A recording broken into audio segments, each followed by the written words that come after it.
Welcome into Sports Scene 2.0. I am your host, Stephanie Haugh. We will be talking free agency moves and March Madness today. We are joined today by Sam Woodworth, Jonathan Dorton, and I'm going to mispronounce his name, Stefan Klashevsky. And I'm sorry if I did mispronounce it. We're going to hop right into it. Big move out of Green Bay. Randall Cobb is re-signed. So, guys, I'm going to ask you, first question. Big impact in Green Bay, what is it? Stefan. Well, I think it's a major impact. We all kind of know what to expect from Randall last year. 91 receptions, over 1,300 yards. The year before that, the season was cut short with injury, but he was on the same amount, same exact pace. It's also reassuring that Green Bay is a super nice place to play, and he likes Aaron Rodgers as a quarterback. He's a leader among men. And he's comfortable there, so I think 4 years, $40 million is well worth it. Yeah, I think the Packers got a really good deal with the 4 years, $40 million. They get a lot of value out of Cobb, and what he brings to the table is pretty immense. I'd have to agree. You know, Cobb's that impact player that the Packers really need alongside Jordy Nelson. I mean, they were probably the best receiving duo in all the NFL last year, but I'm just surprised he took less money. I thought he'd be a little greedy and go and get some money elsewhere, but obviously he loves Green Bay a lot, so it means a lot to him. Packer fans are rejoicing. Yeah, that's interesting you said that. He said he stayed in Green Bay because he wants to win championships. I think that's a great thing for players that do take the pay cut to stay in Green Bay, to want to win championships. Do you think that Green Bay knew they were going to re-sign Randall Cobb and they were just sweating this out for a long period of time? Or do you think that Randall Cobb was actually rethinking of signing with a different team? You know, I don't think he was. Obviously, you saw what happened to Greg Jennings, him going to Minnesota. You know, he saw firsthand how big of a difference Aaron Rodgers is when he's throwing the ball. And like I said, I feel like he's at home at Green Bay, and there's only a couple quarterbacks around the NFL who can throw like Rodgers or close to him, so I didn't think there was another chance. Yeah, I think his move showed that he is really committed to the Packer program, that he believes in what they're doing, and I don't think that him almost seeking free agency shows any kind of like hinge from that. I believe that Cobb really does like what's going on, and he likes, and he does benefit from having Aaron Rodgers as a quarterback because not many teams bring that to the table. Yeah, obviously he's got that. Aaron Rodgers probably the best quarterback in the NFL right now.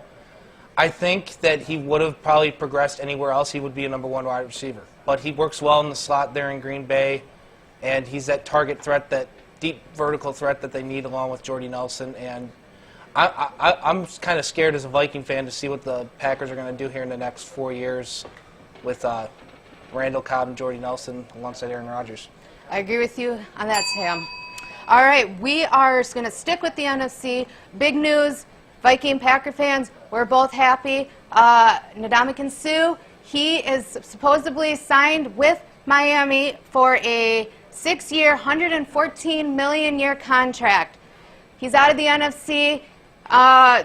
Jonathan, I'm going to ask you, as a Lions fan, what are your thoughts on this? As a Lions fan, I am incredibly disappointed that we're losing this talent. Ndamukong Suh was a staple of the defense ever since he got there out of Nebraska, and it is really going to affect the competition level in Detroit. It's hard to see him leave, but at the same point, it's hard to turn down $114 million, and I think from a business perspective, he was looking to maximize his dollars, and he did that. As a Viking fan, I'm kind of glad to see Ndamukong Suh out of the NFC North. Teddy got kind of killed in the first game of the year that they played against each other, so I'm kind of happy with that. It just shows, like I mentioned earlier, Randall Cobb took less money to stay in Green Bay. Well, Ndamukong Suh was the opposite. He took more money to go elsewhere because he felt like he didn't belong in Detroit for some reason, or he just really wasn't happy with the situation there. Who knows? Yeah, I mean, I would have to agree. Yeah, he took more money, but I think he's going to a pretty equal team comparing the Dolphins and the Lions. Their defense as a whole was average, but their defensive line I'd say was above average. You have Cameron Wake at defensive end, and now Ndamukong Suh right in the middle, and I think that defense is going to go to another level. Can they compete with the Patriots for the division title? Probably not, but I think he'll still be a good fit in Miami. Sam, I'm going to ask you. You said that because he left for because he felt like he didn't belong. Do you think that's because of all the troubles that he has had in the NFC? That could be part of it.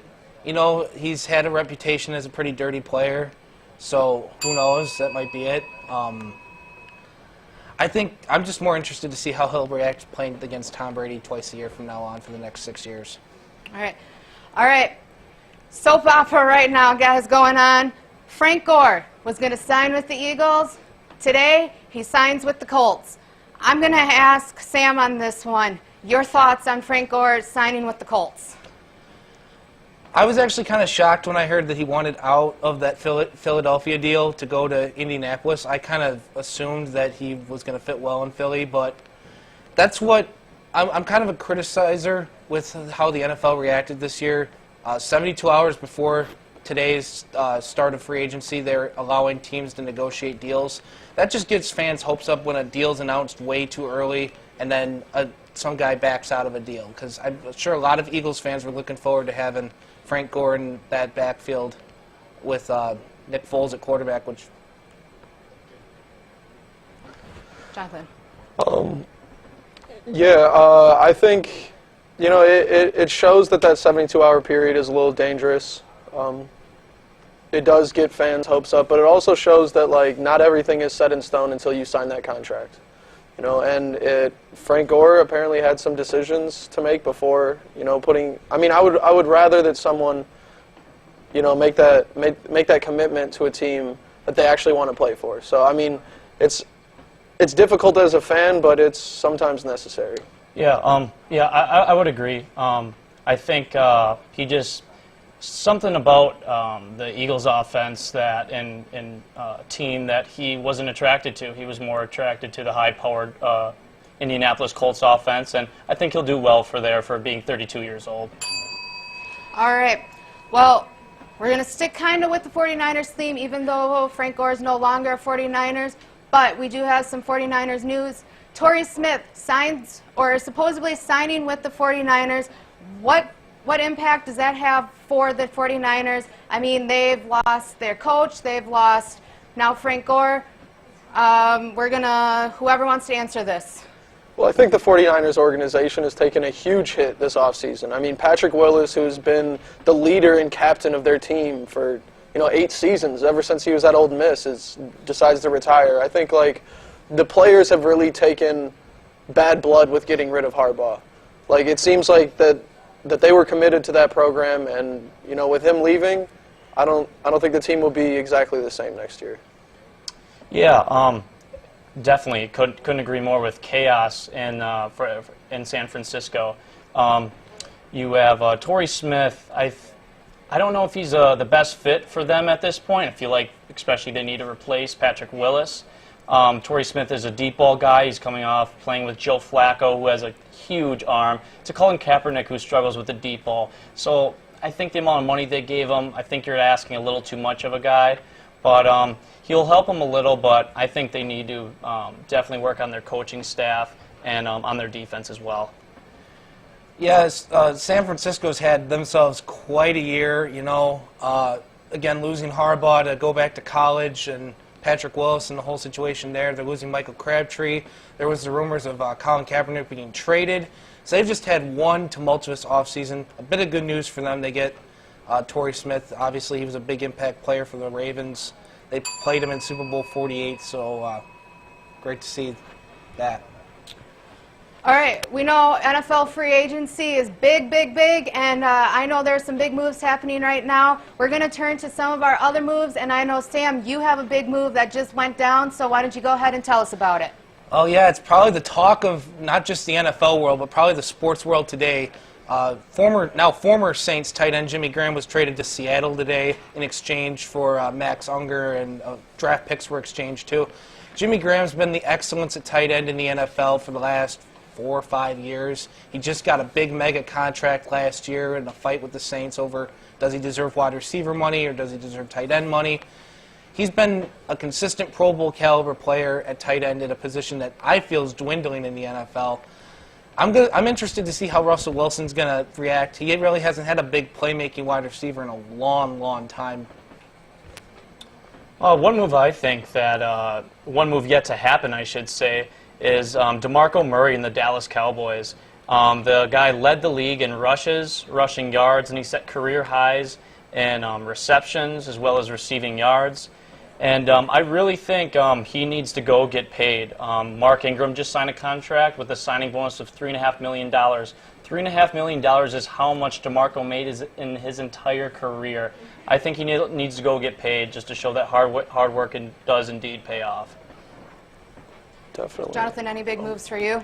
It was just announced that Jake Locker for the Tennessee Titans announced his retirement. He's dealt with a lot of injuries and difficulties on the field, and he's moving on to other ventures. All right. I have one big, I shouldn't say big, I think Packer fans kind of expected this. The Packers have signed Brian Bulaga. I guess you know that also Packer fans rejoice in that. I'm sure, Stefan, you're happy about that. We are going to break down some points right now because, Sam, you're a Vikings fan. So, all right, I guess we're actually going to toss to a break. I believe we're going to toss to Perfect Pets.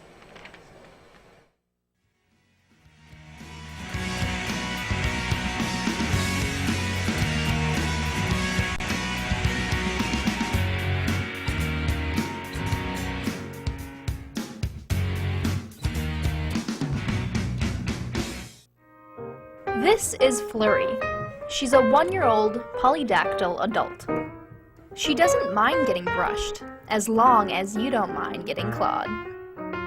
We give this kitty 6 paws up. Meet Snoop, a 3.5-year-old pit bull. He's a big handsome cuddle bug who will jump into your lap. Snoop is looking for an owner who will have plenty of time to dedicate to him. To find out more about adoption for these pets or others, contact the Cooley Region Humane Society at 781-4014. Welcome back to Sports Scene 2.0. Right now, Stefan is in the lead with 15 points. We are going to turn our views from the gridiron to the hardwood floors. It's March. So obviously that means the biggest tournament of the season, March Madness. And we're going to talk conference tournaments before we talk the big tourney. So I'm going to open this question to anybody who wants to answer this. Biggest conference tournament so far or about to happen? I'm looking forward to the Big Ten tournament this week. That's probably a Midwest bias that I have, but it's the thing that I'm most excited for. I know Michigan State plays on Friday, and I can't wait for that. Yeah, I'm looking forward to the Big Ten tournament too, just to see how the Badgers do. They got that double bye, so they won't play till Friday. There's a couple bubble teams that need to play their way in. Indiana's one of them that I can see they're probably, Joe Lunardi has them as the last team in the tournament right now. But I'm watching the ACC tournament. Virginia and Duke, they're probably 2 of the 4 number 1 seeds projected right now. I want to see if either one of them can really truly show me if they're worthy of being a number 1 seed or whether maybe the Badgers could sneak their way into a number 1 seed. Yeah, absolutely. The Badgers, obviously my favorite team. I'm excited to see how they do. But also, to expand on the ACC tournament, yeah, Virginia and Duke, I couldn't agree more. I know Virginia's waiting on their star player, Jay Anderson.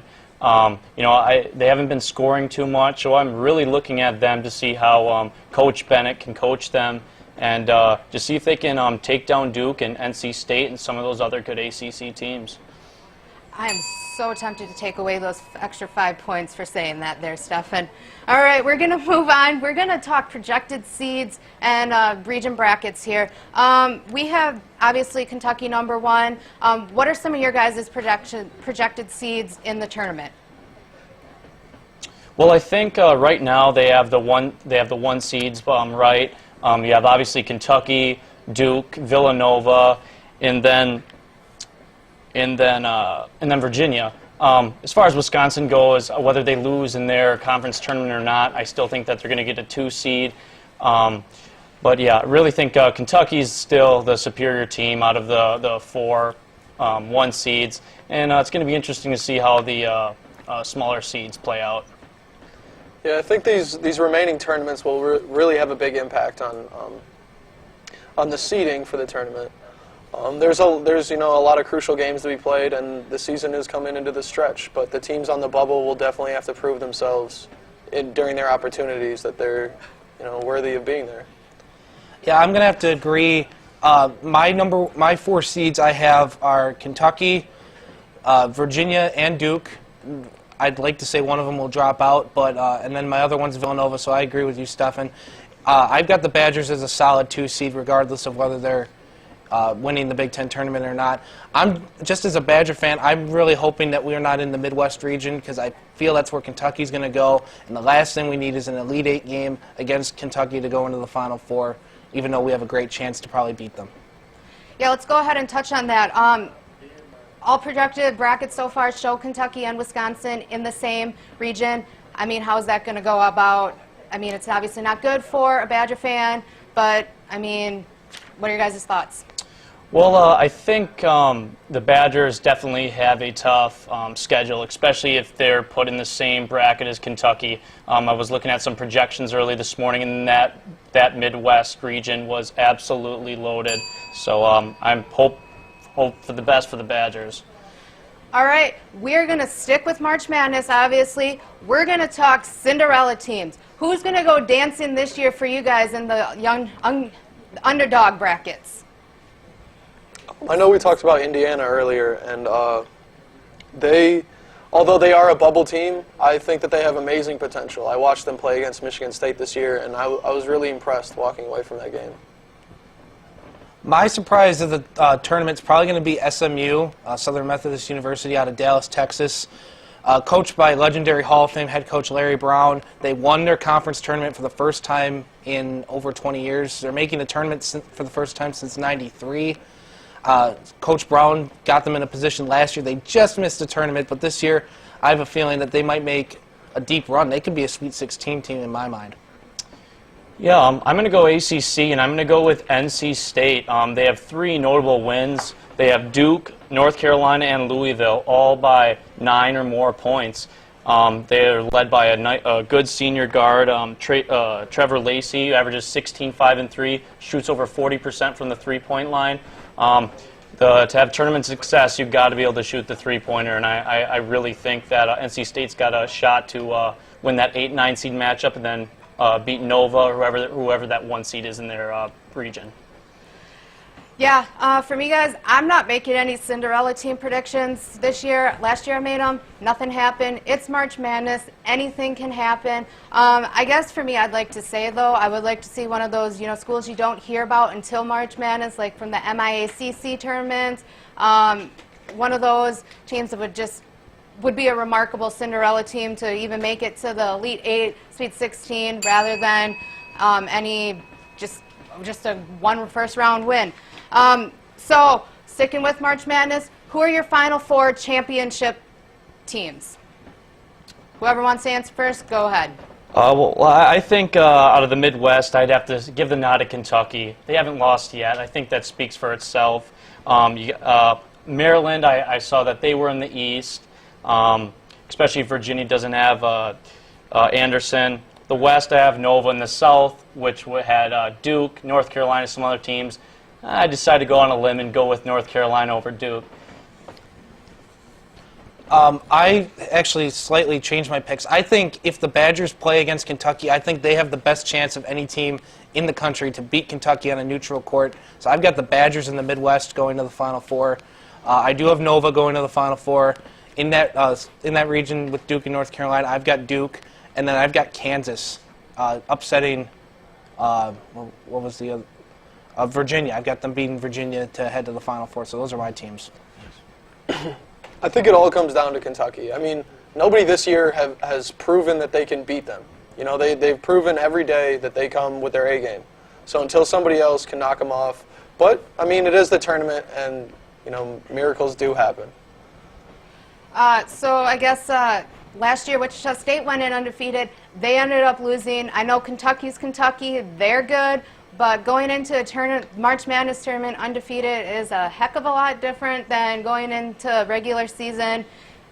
Do you think they will lose? Do you think they're going to go ahead, be the tournament winners undefeated? I mean, I know a lot of you are pulling for that Kentucky win, but there's just that potential for that upset. Yeah, there is nothing that would give me more joy than to have the Badgers upset Kentucky, but they are just too deep, too powerful, and I just can't see it happening. Over 3 7-footers, they have guys who can control the ball, shoot the ball. I truly just do not see them losing, and I have them winning it all this year. Yeah, I mean, barring, some type of injury or any other type of circumstance, I see Kentucky taking over. Like the tournament is a pretty rigorous schedule. You play intense games back to back. Not a lot of time in between to prepare, but Kentucky's the only one that's shown day in, day out that they can dominate. Like I said, I'd really like the Badgers to beat Kentucky. I looked it up. They do have the best chance percentage-wise to beat Kentucky in a neutral court. I mean, yes, Kentucky's got at least 5 or 6 NBA caliber players on that team. That could be an NBA starting 5 right there. But I have a feeling the Badgers could be the team to beat them. Badgers are probably seeking revenge from last season, too. All right, we are going to head to break. We're going to look at a UWL promo. We'll see you right back here in a few minutes. Hey, can't find what you're looking for? What? You can find what you're looking for and more at WMCM. WMCM TV has plenty of shows you can view at your pleasure. There's Profile, where we interview people throughout the community. Or if you like sports, we have Sports Talk Live and Sports Scene. And if you're into celebrity gossip, that's why we have Afternoon Delight. Well, that all looks great, but I'm on a computer, not a TV. I bet you guys don't have a way for me to watch this stuff on a computer. Oh, we have that covered too. Just go to WMCMTV.com for all the updates. Wow, that solves all my problems. Thanks, WMCM Genie.